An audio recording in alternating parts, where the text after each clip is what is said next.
Well, I think it was pretty appropriate for the time, you know, and I think in some ways it was maybe even revolutionary. You know, we made a lot of music and not so many words, you know, and it went on and on and on for minutes, you know, and a person could really get into a mood and stay there for a while, which I think even now I would like to do in my music more.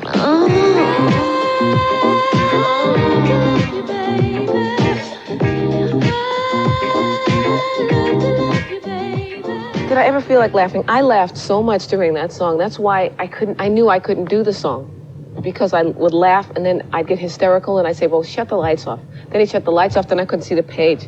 Then he'd turn it back up, then I'd be like, okay, well, then I'd be too close to the mic, then I'd be too far. Then he'd put the mic close to the floor and I'd sing it down here, then I'd stand up. It was a hysterical song to record.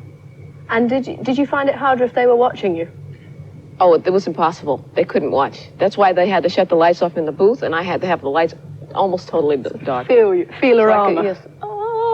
When you've done a record like that, do you think that people expect you to be very different? You said you had a completely different image, and then you did that record virtually as a sort of tryout, thinking another singer would do it. Right. And then did everyone expect you to be sort of ravingly sexy when they met you? Yes, it was terrible. I mean, reporters would come and they'd be like this, like I was going to jump them or something. And I'm like, oh, what are you so nervous for?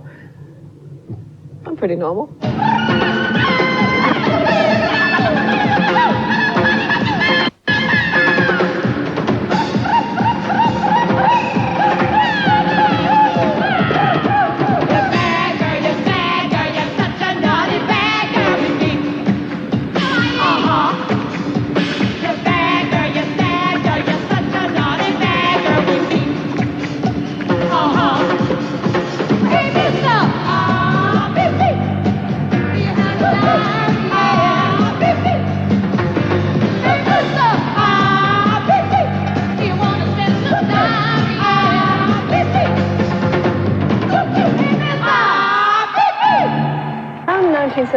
Things, your records seem to have changed quite a lot, because they went from being sexy sort of disco records into things that perhaps were more aware of women's roles and the way women live. Do you think that was a conscious thing? Things like She Works Hard for the Money and Bad Girls and... Well, yeah, I think it was pretty conscious. I've always been very socially aware of what's going on around me. And when I first started writing, I think Giorgio and Pete and, you know, the record company and everything, they had much more control and much more say. But as I became more and more successful, I began to have more say-so in the things that I was doing. And I began to tell that to my producers, and that I wanted to sing about those things. And actually, Bad Girls had been recorded, for example, 2 years before they would allow me to release it. And because they didn't think that it was a song for me.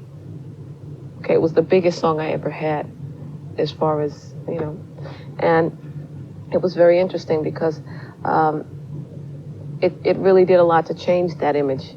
It sort of gave me a more of a, what is the word, subjective, well, no, it didn't make me so much the object, it made me sort of the teller, you know, and it sort of removed me a little bit from all of that, which is great.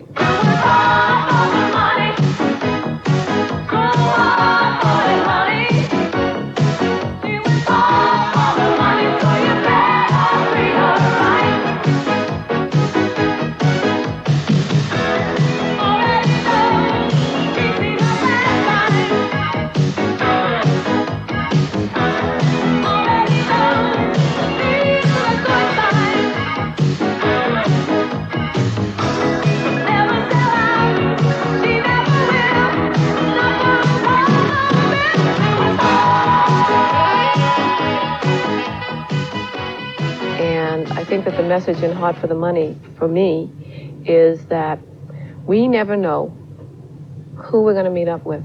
We never know where we are. It's very important and vital that whether you're Donna Summer or whether you're President Reagan or Queen Elizabeth or whomever, it's important if you're just in no one, if you're just somebody that, you know, lives from one day to the next, that you're careful how you treat other people. How did you become a Christian? How did it happen? How did it happen? It happened one it day. kind of happens to people, doesn't it? It happens, yeah. You know, I think people get to a place in their lives where, especially when you are successful and you've reached your goals, and you realize that there's nothing there. It's empty.